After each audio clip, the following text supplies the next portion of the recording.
তুই হঠাৎ আমাদের বাড়িতে? কেন অবাক হচ্ছিস? না মানে মানে তুই তো খুব একটা কোনোদিনই কোনো বন্ধুর বাড়িতে আসা যাওয়া করিস না, একটু অবাক হয়েছি বই কি আর কি। দাঁড়া, সাথী সাথী, দেখো কে এসছে। না আসলে আমি তোদের কাছে আসিনি। আমার বৌদি এখানে আছে, পরাগদার ওখানে আছে, পরাগদার কাছেই আছে। ডাকতে পারবি?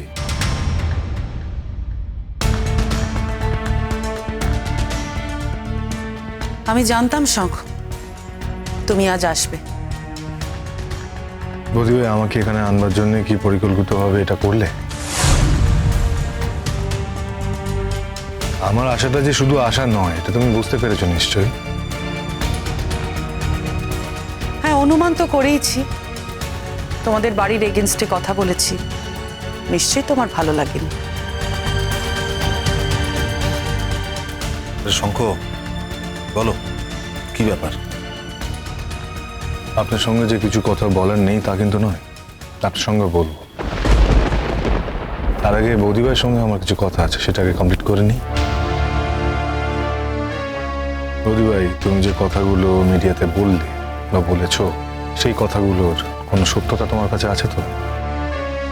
প্রমাণ, এভিডেন্স যাকে বলে, দিতে পারবে চাইলে? প্রমাণ ছাড়া এই বয়সে একটা পাবলিক ফোরামে দাঁড়িয়ে আমি কথাগুলো বলবো, তুমি বা ভাবলে কি করে এটা শঙ্খ? ঠিকই বলেছ। আমি কি করে ভাবলাম? আমার ভাবতে সত্যিই খারাপ লাগছে যে একদিন আমি তোমার উপকার করেছিলাম আর তুমি তার এই প্রতিদান দিলে। আমি তো তোমার সঙ্গে কিছু করিনি। সঙ্গ, তোকে তো বৌদির কথাটা শুনতে হবে। রক্তিম, বৌদিটা আমার, এখনো পর্যন্ত, এত বছর পর্যন্ত বৌদিটা আমারই। হ্যাঁ, আজকে হয়তো আমার বৌদি তোর বৌদি হওয়ার চেষ্টা করছে, তা বলে এতগুলো বছর মেমোরিতে কিন্তু আমার কিছু কম নেই। হ্যাঁ, তুই আমাকে জানাবি তবে আমি জানবো, এতটা কিন্তু আশা করিস না ভাই। দেখ শঙ্খ, সবকিছু জানার পরেও অন্ধ হয়ে থাকাটা, সেটাকে জানা বলে না। তোর জায়গায় যদি আমি থাকতাম, আমি যদি বৌদির দেওর হতাম, আমার বাড়ির বউয়ের প্রতি এইভাবে নিগ্রহ হচ্ছে দেখলে আমি ফাইট ব্যাক করতাম। কিন্তু তুই সেটা করিসনি, তুই নিজের গা বাঁচিয়ে চলতে এসেছিস। Shut up!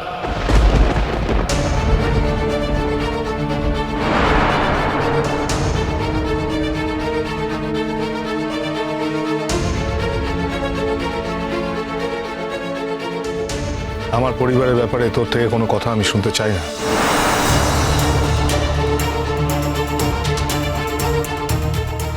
রক্তিম, থাক, তোমরা এর মধ্যে কথা বলো না।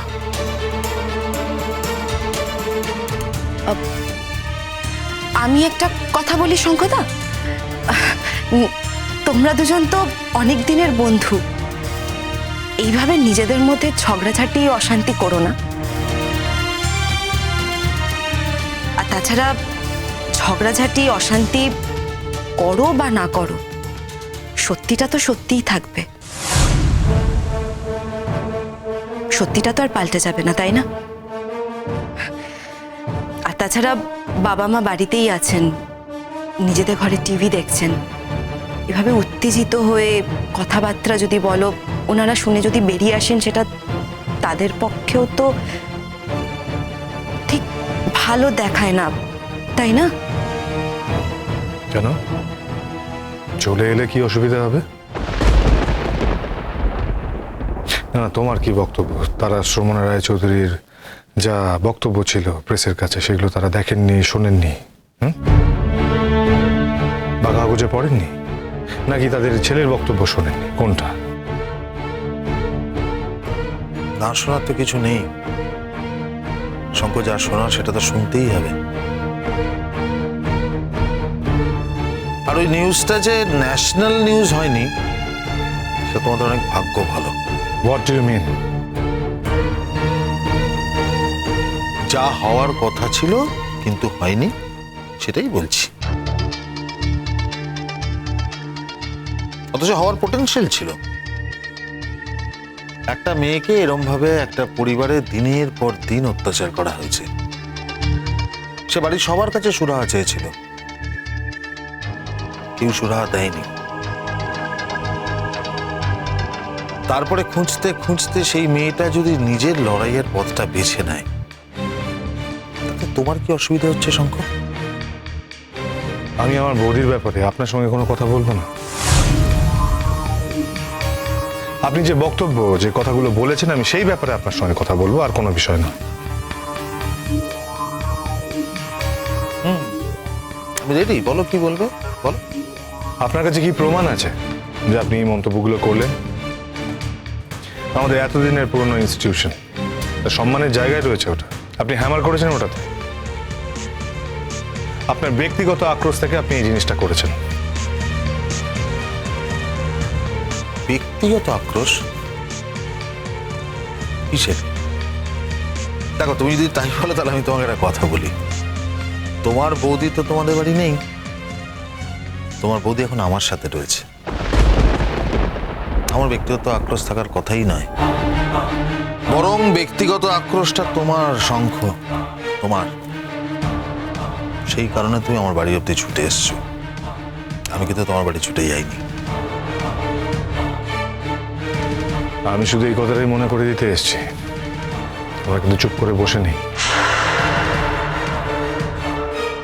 আর বৌদি ভাই, তোমার সঙ্গে আজ থেকে আমার সমস্ত সম্পর্ক ছিন্ন হলো।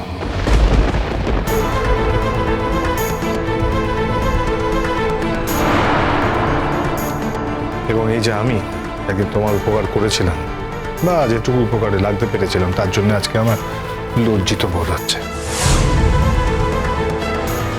তুমি আমাকে অসম্মান করেছো, তুমি আমার ফ্যামিলিকে অসম্মান করেছো, তুমি আমার ইনস্টিটিউশনটাকে অসম্মান করেছো। আর একটা কথা, আজ থেকে তোমার আর আমার সম্পর্ক শুধু ছিন্ন হলো তাই নয়, আজ থেকে আমরা মুখোমুখি দাঁড়াবো। তোমার আর আমার অবস্থান হবে উল্টো দিকে।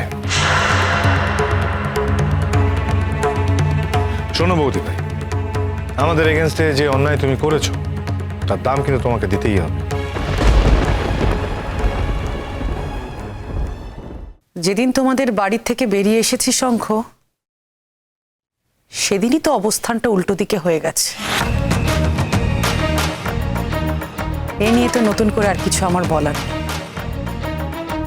তবে তোমাদের ইনস্টিটিউটকে আমি কোনোভাবেই অপমান করিনি শঙ্খ।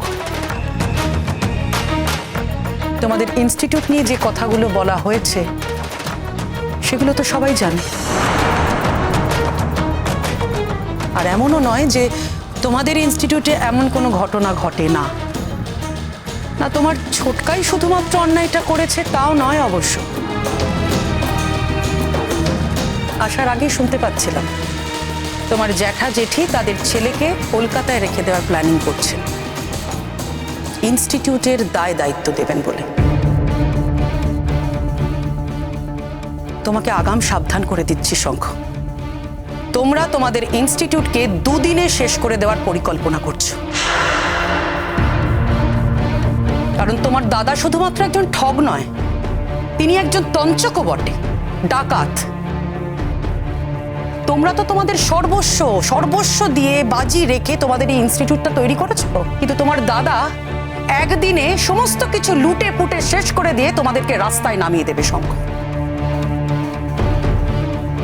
সেদিন অবশ্য আমার বিপরীতে তোমাকে অবস্থান করতে হবে না, তোমার দাদার বিপরীতে তোমায় অবস্থান করতে হবে।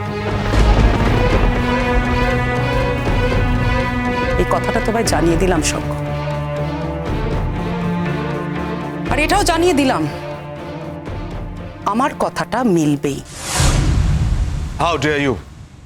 তুমি আমার পরিবারের সম্পর্কে কথা বলছো অন্য পরিবারের সামনে দাঁড়িয়ে। আমার দাদা শত দোষ থাকতে পারে, কিন্তু না, আমি সেটা তোমার থেকে শুনবো না। আর যে দোষী থাক না কেন, আমার দাদা কোনোদিন এখানকার বিজনেস নিয়ে মাথা ঘামায়নি, এখানকার থেকে যে টাকা উপার্জন হয় সেটা নিয়েও কোনোদিন মাথা ঘামায়নি। মাথা ঘামাবে কি করে শঙ্খ? তার বাবা মা তো তাকে ক্রমাগত টাকা সাপ্লাই দিয়ে গেছে।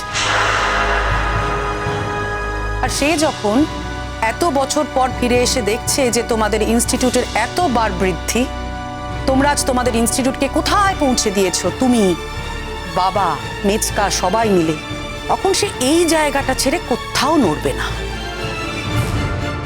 সে এখানকার সম্পত্তি, এখানকার আয় করায়ত্ত করে ব্যবসাকে লুটে পুটে শেষ করে দিয়ে তারপর যাবে।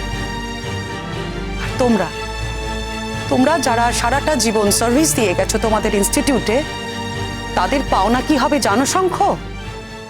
বঞ্চনা, বঞ্চনা।